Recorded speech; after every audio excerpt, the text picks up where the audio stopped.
नमस्कार मंडळी, आपल्या यूट्यूब चॅनलमध्ये तुम्हा सर्वांचे खूप खूप स्वागत आहे. आज आपण बनवूया साबुदाण्याची खिचडी.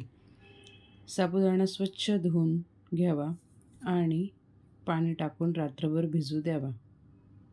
साबुदाण्यासाठी खिचडीसाठी लागणारे साहित्य: शेंगदाणे, जिरे, चवीनुसार मीठ, हिरवी मिरची, कोथिंबीर हे सर्व साहित्य घ्यावे. हिरव्या मिरच्या चांगल्या बारीक कापून घ्याव्या. हिरवी मिरची साबुदाणे खिचडीत फारच चविष्ट लागते. कढईमध्ये शेंगदाणे भाजून घ्यावे आणि त्याचा कूट करून घ्यावा. मग त्यात तेल घेऊन त्यात जिरे, हिरवी मिरची आणि उकडलेला बटाटा टाकावा. बटाट्याला मीठ लागावे म्हणून थोडे मीठ आधी टाकावे. मग त्यात नंतर साबुदाणा टाकावा आणि चवीनुसार त्यात मीठ टाकावे आणि चांगले परतून घ्यावे. परतल्यानंतर त्यात चवीसाठी थोडी साखर टाकावी आणि भरपूर अशी कोथिंबीर टाकावी.